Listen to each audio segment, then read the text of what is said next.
Assalamualaikum. අයිබෝවන් වණක්කම්. මම දොස්තර රසාක් ජවුසි හිටපු වෛද්‍ය අධ්‍යක්ෂක පුත්තලම හොස්පිටල් එකේ. මම අද කතා කරන්න ආවේ 2024 ජනාධිපති ඡන්දයටයි අපිට හම්බ වෙන්න ඕන වර්ග කිලෝමීටර් 3000 නිල් රත්තරන් කන්දේ සම්බන්ධ. නිල් රත්තරන් කන්ද කියන්නේ මොකද? ඒකෙන් පාවිච්චි කරලා මොනවද හදන්න පුළුවන්? ඒකෙන් ලොකේෂන් එක කොයිද තියෙන්නේ? ඒක අපිට හම්බුණා නම් අපේ ආර්ථික කොහොමද ගොඩ දාගන්න පුළුවන්? ඒක දැන් නිල් රත්තරන් කෝබෝල්ට් ලෝකෙන් කාගේ ගාවේ තියෙන්නේ දැන් වැඩිපුර. දැන් ඒකටයි අපේ ජනාධිපති ඡන්දයටයි රට තුනක් රණ්ඩු වෙනවා. ඒ රටවල් තුනට අපේ ජනාධිපති ඡන්දයටයි තියෙන සම්බන්ධ මොකද? නිල් රත්තරන් කන්දක් කියන්නේ මොකද? නිල් රත්තරන් කන්දක් කියන්නේ කෝබෝල්ට් එකට තමයි නිල් රත්තරන් කියන්නේ. ඒ කන්ද කෝබෝල්ට්, නිකල්, ෆෙරස් මැංගනීස්, කොපර් ඒ ඔක්කොම තියෙන කන්ද තමයි අපිට හම්බෙලා තියෙන්නේ. ඒක පාවිච්චි කරලා අපිට මොකද හදන්න පුළුවන්? Smartphone, laptop battery and electrical vehicle batteries and jet engine and painting ලෝකෙට දැන් අත්‍යවශ්‍ය electrical item හදාන්න පුළුවන්. දැන් කොහෙද තියෙන්නේ කියලා බලමු. ඉංග්‍රීසියෙන් කියනවා නම් location කියලා කියන්නේ ශ්‍රී ලංකාවේ දකුණු මූදේ හම්බන්තොට ඉඳලා කිලෝමීටර් 1050 දුර. මාල්ටිව්ස් ඉඳලා කිලෝමීටර් 1150 දුර. ඉන්දියාවේ ඉඳලා කිලෝමීටර් 1350 දුර. දැන් මේ කෝබෝල්ට් එක world wide කාගේ ගාව කොහමද තියෙන්නේ කියලා බලමු. the world එකකින් ලෝකෙම වැඩිපුර තියාගෙන ඉන්නේ චයිනා. චයිනා තමයි මේක world එකකින් දැන් වැඩිපුර තියාගෙන ඉන්න නිසා electrical vehicle produce කරන්නේ, electrical item produce කරන්නේ, යාළගේ ආර්ථික ගොඩ දාගන්නේ දැන් චයිනා තමයි වැඩිපුර ලෝකෙ business කරන්නේ. මේක අපිට හම්බුනොත් අපේ ආර්ථික කොහොමද ගොඩ දාගන්න පුළුවන් කියලා බලමු. මේක under estimated. එහෙනම් තාම ඒකට valuation එකක් දීලා නැහැ. රට තුනක් මෙතන ඉන්වෝල්ව් වෙලා ඉන්නවා. එහෙනම් ලොකු රට ඉන්දියා, චයිනා and ඇමරිකා මේක ගන්න උමනාවෙන් ඉන්නවා. එහෙනම් සාමාන්‍යයෙන් ඩොලර් බිලියන් ගාන වෙන්න ඕනේ. නැත්තම් ඩොලර් ට්‍රිලියන් ගාන වෙන්න ඕනේ. දැන් අපි බලමු අපිට ණය තියෙන්නේ 100 බිලියන ඩොලර්. 100 බිලියන 100ක් ණය තියෙනවා. එහෙනම් ඒක හම්බුණා නම් අපිට වන් ෂොට් එකෙන් ඒ ණය ගෙවන්න පුළුවන්. ඊට පස්සේ ඉතුරු තියෙන සල්ලි වලින් අපිට අවශ්‍ය දේවල් අපි හදාගන්න පුළුවන්. එහෙම කියන්නේ අපිට school wise and hospital wise and agriculture පැත්තේ and අපි හිතන පැත්තේ අපි නවීන ටෙක්නොලොජිත් එක්ක මේ ලංකාව හදාගන්න පුළුවන්. අපි ආර්ථික ගොඩ දාගන්න ඕන නම් මේක අනිවාර්යෙන් අපේ අතට ගන්න ඕන. අපි ණයත් බේරලා අපි මේකෙන් ගොඩ දාගන්නත් පුළුවන් විදියට හන්ද අපිට හම්බෙලා තියෙනවා. තව අපිට 100 බිලියන් ඩොලර් බිලියන් 100ක් ණය තියෙන්නේ.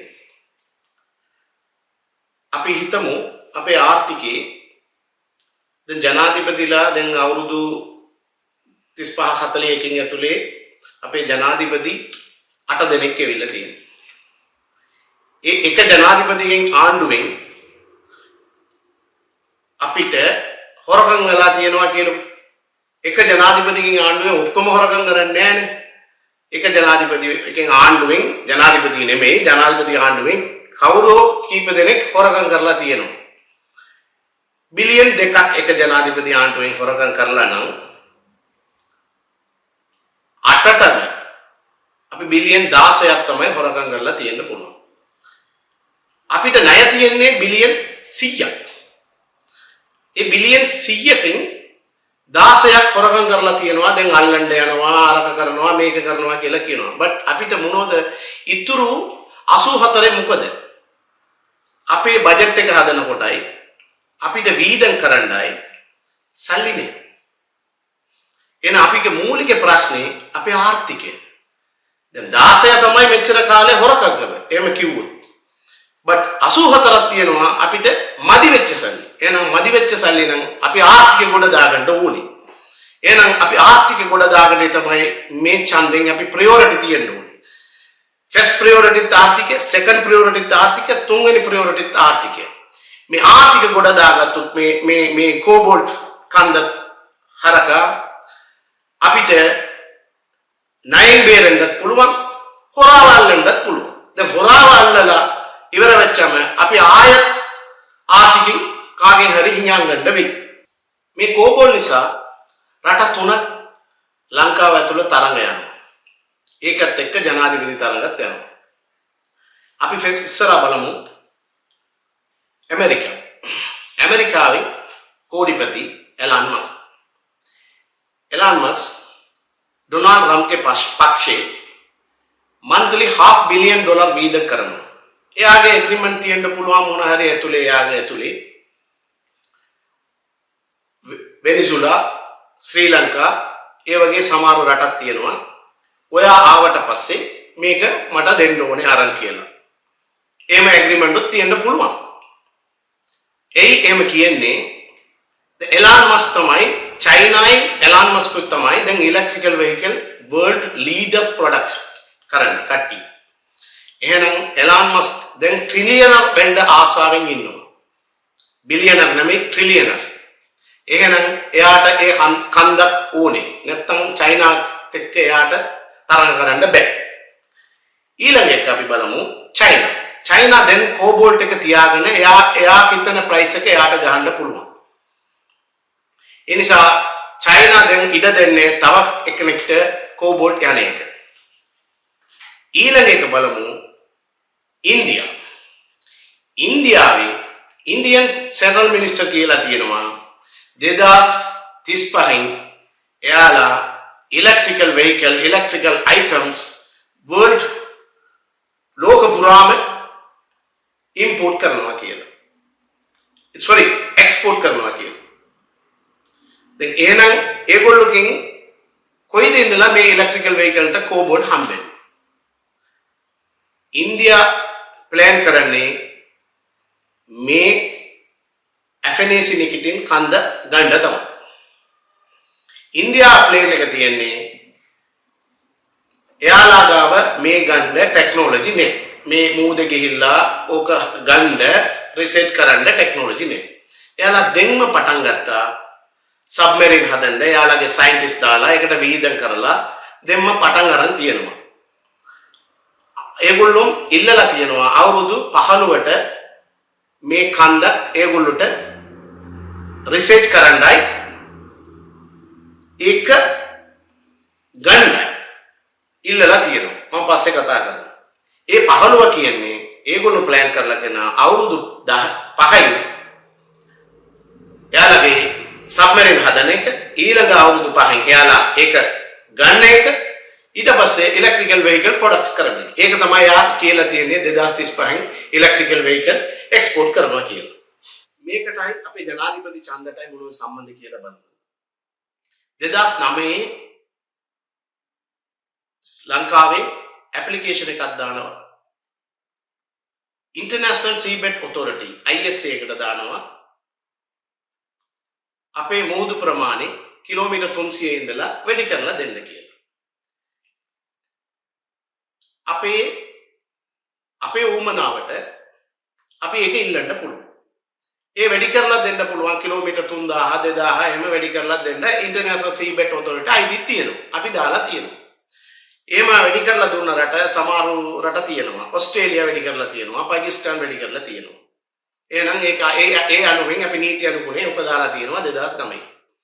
ඊට පස්සේ අපි දාලා තියෙනවා 2019 අපි ඒ ISA එකට දාලා තියෙනවා අපි රිසර්ච් කරන්නයි අපි ඒක ගණ්ඩායි වෙන රටත් එක්ක එකතු වෙලා අපි ඒ සම්බන්ධයෙන් වැඩ කරගන්න අපිට ඇප්ලිකේෂන් එකක් දාලා තියෙනවා. අපි ඇප්ලිකේෂන් එකක් දාලා තියෙනවා.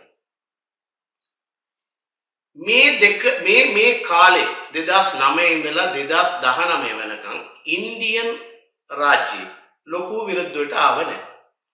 ඒකට මම හිතන විදිහට මොන හරි එක පොලිටිකල් රීසන් තියෙන්න පුළුවන්. මේගොල්ලොත් එක්ක හොඳ සම්බන්ධයක් තියෙන නිසා ලංකාවේ ගත්තොත් අපි ගන්න පුළුවන් මොන හරි වෙන්න පුළුවන්. but 2022 ඉන්දියා කලබල වෙලා අවුරුදු කීපෙන් පස්සේ මම හිතන්නේ දැන් තියෙන ආණ්ඩුව ආවට පස්සේ ඩග්ගාලා ISA එකට කියනවා මේ ලංකාවේ ඉල්ලීමක් දාලා තියෙනවා මූදේ දිග කරගන්න ඒගොල්ලෝකින් ඒක දෙන්න එපා ඒක ඩිස්ප්ලේ කරන්න අපි විරුද්ධයි කියලා හැම රටකම එවන්න ඔයාලා මේකට විරුද්ධවයි අපි විරුද්ධවයි කියලා කියන්නේ ඒක දිග කරන්න එපා අපි ආරක්ෂාවට ඒක හොඳ නෑ කියලා. ඒගොල්ලෝ කියන්නේ එහෙම වුණාම චයිනාව පෙන්නනවා. but ඒගොල්ලෝ ආරක්ෂාවට චයිනාවත් එක්ක රණ්ඩුව එහෙම කියලා අපි රණ්ඩු වෙන්නත් බෑ. තව එකක් ඒගොල්ලෝ චයිනාවත් එක්ක ඒගොල්ලෝ එහෙම රණ්ඩුත් නෑ. එයාලා raw material import කරනවා 40% of the raw material China ඉඳලා තමයි import කරන්නේ. but ඊට පස්සේ මොනව කරන්නේ? තව මේ වැඩ හරි ගියේ නෑ. ඊට පස්සේ 2024 ඒගොල්ලෝ ළඟදි වෙච්ච ඡන්දෙන් එයාලා දානවා ඇප්ලිකේෂන් එකක් ආය දානවා. අපි මම වේලාසෙන් කියපු විදිහ අපි අවුරුදු 15ට අපිට දෙන්න අපි ඒක රිසර්ච් කරන්න යනවා. ඒක ගන්න යනවා. අපිටත් අයිති තියෙනවා. අපිට දෙන්න කියලා.